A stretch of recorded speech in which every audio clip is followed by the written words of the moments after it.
Halo semuanya Sobat Warin dimanapun berada. Langsung saja ya, pada kesempatan video kali ini kita akan membahas tentang makna penting dari kematian Yesus.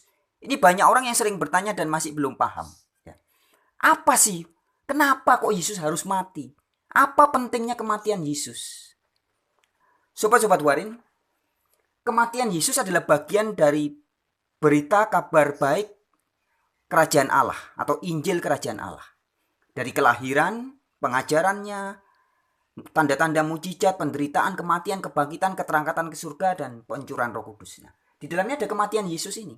Jadi Injil ini bagian dari kematian ini adalah bagian dari Injil. Ya, kematian Yesus adalah bagian dari kabar baik bagi manusia, bagi keselamatan manusia. Ini hubungannya dengan keselamatan manusia. Baik, saya langsung aja bacakan ayatnya di dalam Ibrani 2 ayat 14. Demikian ada tertulis ya.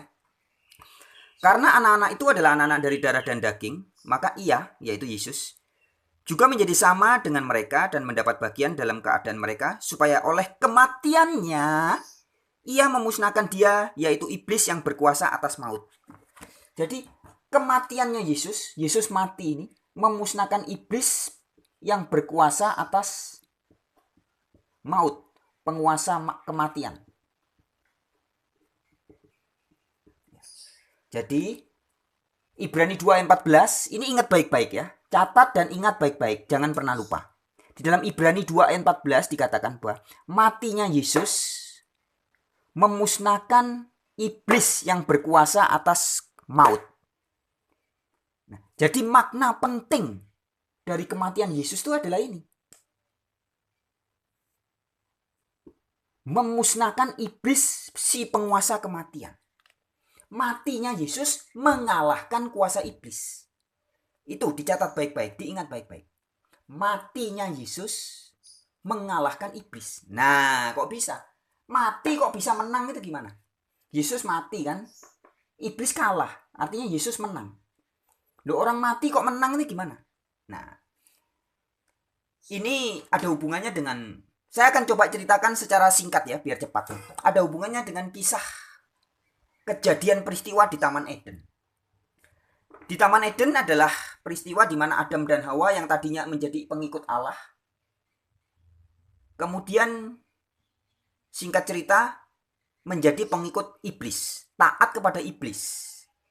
Hawa membuka hati kepada iblis dan taat kepada iblis, menuruti perintah iblis. Maka Adam dan Hawa, yang tadinya milik Allah, kemudian tergadai menjadi milik iblis. Karena sudah taatnya sama iblis ini. Sudah menjadikan iblis sebagai sesembahannya. Itu sebabnya anaknya ya, Kain, tiba-tiba bisa membenci adiknya, membenci dan kemudian membunuh bahkan ya. Dan turun-temurun, anak cucu Adam dan Hawa ini turun-temurun sampai ke kita. Ini melakukan banyak sekali dosa. Mengapa? Karena sudah jadi milik iblis.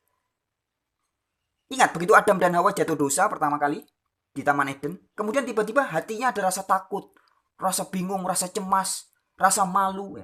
Dari mana Adam dan Hawa mendapat rasa takut, malu, cemas, dan sebagainya itu? Karena diberi rasa oleh iblis. Begitupun anaknya, Kain. Kain tiba-tiba bisa ada rasa iri dengki kepada adiknya, sampai bahkan rasa ingin benci dan membunuh, dan dibunuh beneran. Allah tidak pernah menciptakan hati Kain yang jahat, tapi iblis bisa memberikan rasa jahat itu kepada diri Kain. Kenapa? Karena Kain sudah menjadi milik iblis. Nah, intinya seluruh anak cucu keturunan Adam dan Hawa sudah menjadi milik iblis. Seluruh keturunan anak cucu Adam dan Hawa sudah menjadi milik iblis. Nah, di video yang terdahulu saya sudah sampaikan bahwa penebusan yang dilakukan Allah melalui Yesus adalah merebut kepemilikan ini. Jadi anak cucu Adam dan Hawa ini harus direbut dari milik iblis, harus ditebus supaya menjadi milik Allah melalui karya Yesus Kristus. Ya, jadi sekali lagi saya ulangi. Ini harus dipahami betul-betul dengan hati-hati. Jadi Adam dan Hawa dan anak cucu keturunannya sampai kita yang sudah menjadi milik iblis, ini harus diambil alih kepemilikannya menjadi milik Allah melalui Yesus. Sampai di sini paham ya? Jadi Adam dan Hawa dan keturunannya supaya selamat tidak binasa. Kalau menjadi milik iblis kan akhirnya binasa. Nah, supaya tidak binasa harus diambil alih kepemilikan ini. Supaya jangan lagi menjadi milik iblis tapi menjadi milik Yesus. Karena Yesus adalah milik Allah. Nah, sekarang kita akan lanjutkan. Apa hubungannya dengan kematian Yesus? Intinya begini. Lain kali kalau mau panjang lebar saya bisa jelaskan. Tapi saya cepat aja biar gampang dipahami ya. Intinya adalah di Ibrani 2 ayat 14 tadi dikatakan kematian Yesus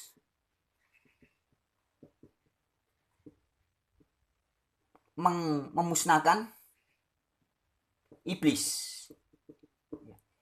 Kematian Yesus memusnahkan iblis. Jadi begini. Kedatangan Yesus itu sudah dijanjikan sejak Adam dan Hawa jatuh dosa. Ingat di kitab Kejadian dikisahkan ketika Adam dan Hawa jatuh dosa, mulai ikut iblis, kemudian dijanjikan bahwa nanti keturunan perempuan itu yang akan mengalahkan iblis. Nah, keturunan perempuan yang mengalahkan iblis itulah Yesus. Tapi kok harus mati Yesus? Nah, ini masalah pengambil alihan kekuasaan. Jadi di dalam Ibrani 2 ayat 14 dikatakan iblis adalah yang menguasai maut. Iblis ini penguasa kematian. Kalau manusia berada di bawah kuasa iblis, Adam dan Hawa dan anak cucunya berada di bawah kuasa iblis, maka setelah mati pasti ikut iblis. Nah, maka supaya tidak ikut iblis harus diambil alih. Nah, proses pengambil alihannya apa hubungannya dengan kematian Yesus? Begini. Yesus adalah seorang yang suci. Tidak ada dosa dalam dirinya. Tipu tidak ada dalam mulutnya dan dia tidak pernah berbuat dosa. Ini tertulis jelas di Alkitab ya. Yesus suci, tidak pernah berdosa dan tidak pernah berbuat dosa. Nah, hukum Allah di dalam kitab Keluaran itu ya. Dikatakan bahwa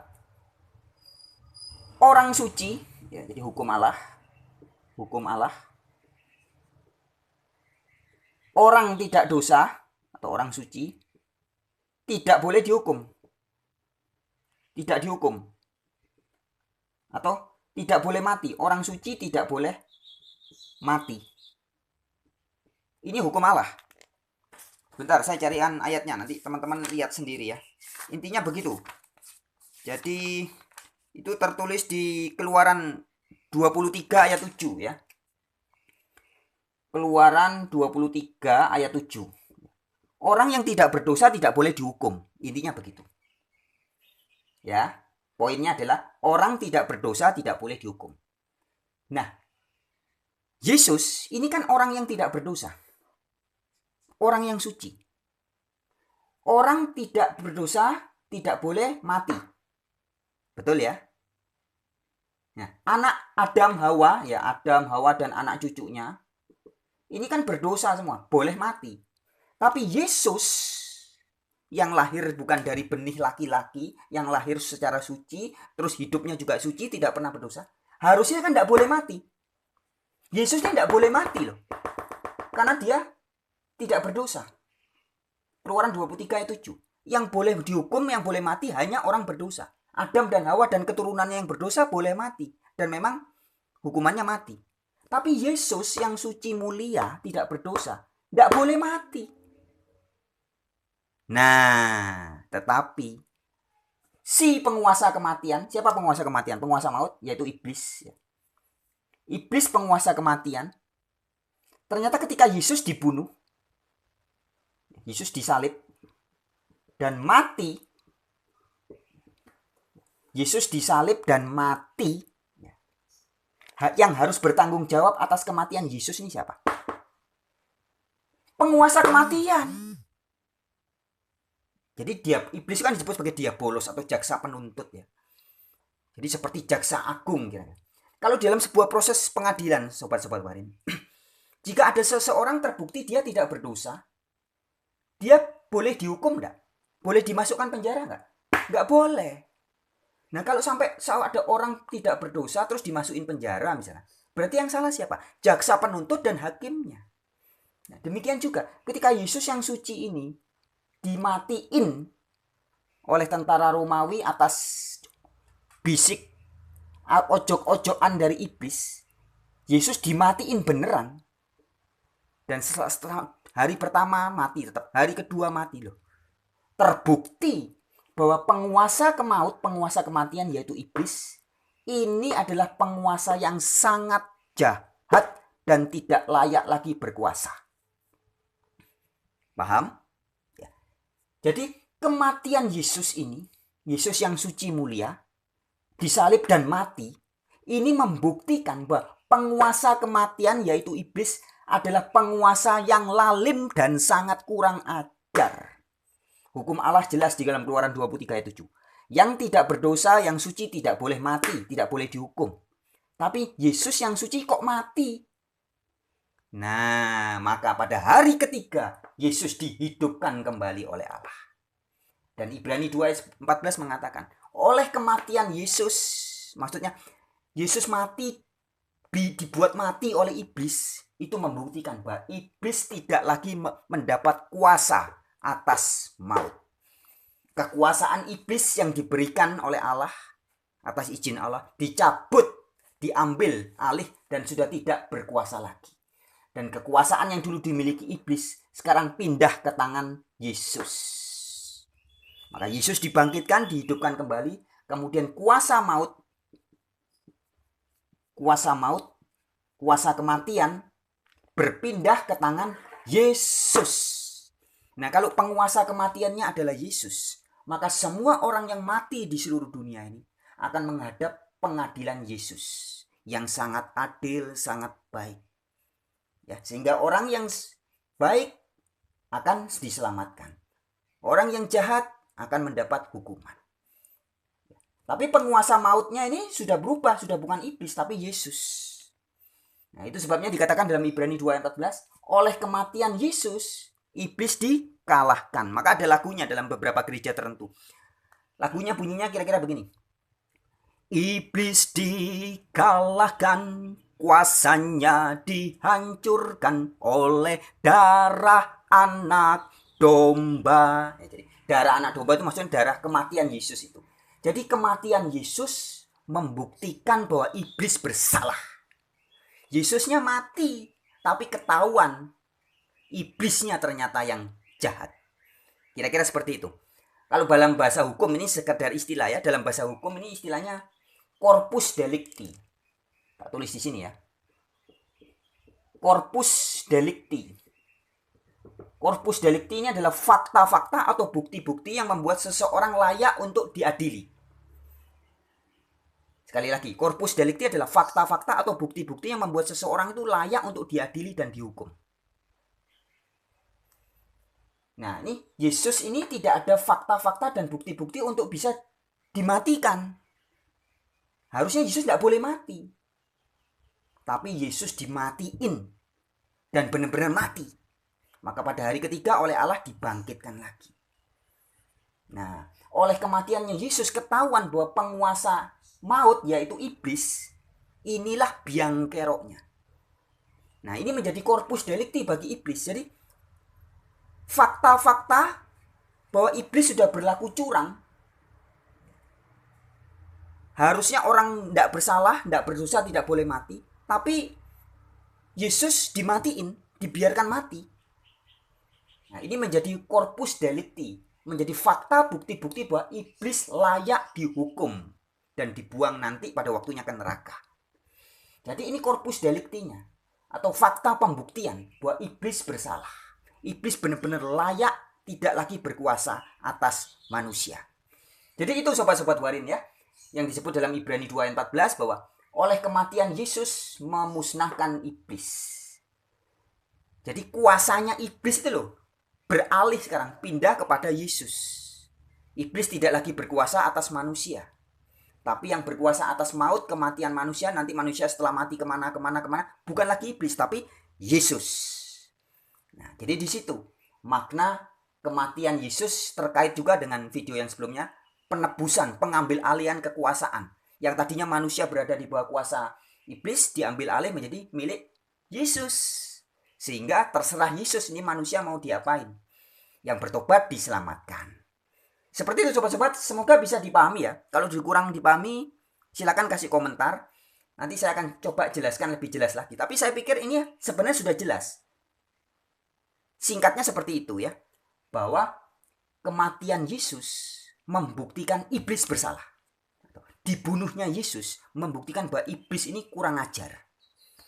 Nah, maka oleh karena itu dikatakan di Alkitab, Yesus tipu tidak ada dalam mulutnya, dosa tidak ada dalam dirinya, maka dia harus dibangkitkan kembali. Karena hukum Allah jelas, Keluaran 23 ayat 7. Orang yang tidak bersalah tidak boleh mati. Nah, maka Yesus terbukti. Jadi selama 3 hari, kalau diilustrasikan, digambarkan, sorga, para penghuni sorga itu geger melihat ketidakadilan. Yesus ini suci, mulia, tidak bersalah, lah kok mati? Oke, kalau anak cucu Adam dan Hawa, karena gara-gara makan buah terlarang terus anak cucunya ikut mati. Oke, karena mereka memang benih dosa. Tapi Yesus ini bukan benih dosa. Loh, tapi kok mati dia? Nah, berarti ada yang nggak beres nih. Siapa penguasa kematiannya ini nggak beres? Iblislah penguasa kematian. Jadi iblis telah terbukti sebagai jaksa agung dan hakim yang lalim. Hakim yang kurang ajar, jaksa yang kurang ajar. Maka dari itu jabatannya dilepas dan dia dibuang, dan Yesus mengambil alih jabatan iblis, yaitu menjadi penguasa dunia kematian. Yesus mengambil alih. Penebusan ini adalah pengambil alihan. Jadi kalau saudara dan saya sudah diambil alih menjadi milik Yesus, yang tadinya menjadi milik iblis kemudian diambil alih menjadi milik Yesus, nanti penghakiman kematian ini urusannya kita dengan Yesus yang sangat adil, hakim yang sangat adil. Jadi begitu sobat-sobat ya. Semoga dipahami. Baik, sekali lagi kalau ada yang kurang paham silakan buat pertanyaan-pertanyaan. Tidak pahamnya di mana, nanti kedepannya coba saya mungkin bisa buat penjelasan lagi. Masih terkait tentang makna kematian menurut Ibrani 2 ayat 14 ini. Bahwa kematian Yesus mengalahkan iblis. Itulah makna Injil, kabar gembira. Jadi kabar gembira bagi dunia ini, saudara-saudari, hai seluruh dunia yang percaya Yesus, yang mau taat menyerahkan dirinya kepada Yesus, tidak khawatir lagi. Sebab nanti setelah mati, meskipun kamu berdosa, yang menjadi hakimnya itu Yesus, yang sangat adil. Yang menjadi hakim yang menguasai Anda dan saya bukan lagi setan, tapi Yesus. Setan sudah tidak berkuasa lagi, sudah dikalahkan kuasanya oleh kematian Yesus. Kematian Yesus membuktikan bahwa setan bersalah. Baik, sekian Sobat Warin, sampai jumpa di video yang lain.